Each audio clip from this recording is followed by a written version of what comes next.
একটা নিরামিষ তরকারি নিয়ে চলে এসেছি। কুমড়োগুলো কাটা হয়ে গেছে, কুমড়ো আলু।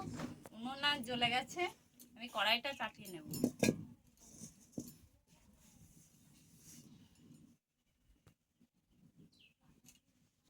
কড়াই গরম হয়ে গেছে, আমি কড়াইয়ে তেল দিয়ে দিলাম। কড়াইয়ে তেল গরম হয়ে গেছে আমার, 5 ফোড়ন, তেজপাতা, শুকনো লঙ্কা ফোড়ন দিয়ে দিলাম। কুমড়ো আলুগুলো দিয়ে দিলাম।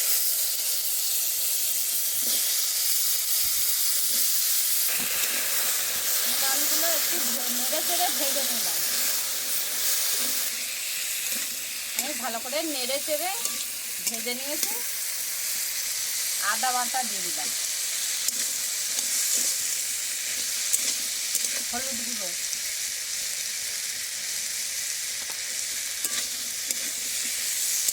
দিয়ে ভালো করে ভেজে নিলাম। ভাজা হয়ে গেছে, স্বাদ মতন লবণ দিয়ে দিলাম।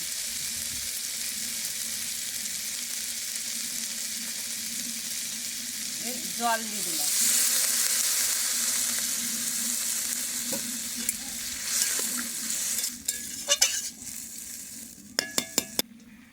জামবাটিটা ঢাকা দিয়ে নিয়ে 15-20 মিনিট বাদে ফিরে আসছি। আমি আগে একবার ঢাকা খুলে দেখে নিয়েছিলাম, আবার ঢাকা খুলে আমার হয়ে গেছে। পরিমাণ মতো চিনি দিয়ে দিলাম, স্বাদ অনুযায়ী চিনি দিয়ে দেবেন।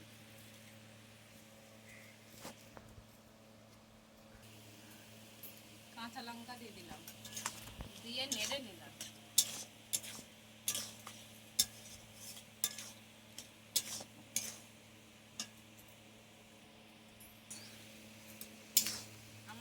আমার এই নিরামিষ কুমড়োর তরকারিটা রেডি হয়ে গেছে, এবার তুলে নেব। আমার এই কুমড়োর নিরামিষ রেসিপিটা এই কুমড়োর রেসিপিটা যদি আপনারা ভালো লেগে থাকে তাহলে এই ভিডিওটা লাইক, কমেন্ট, শেয়ার করে দেবেন এবং চ্যানেলটিকে সাবস্ক্রাইব করে দেবেন। নমস্কার।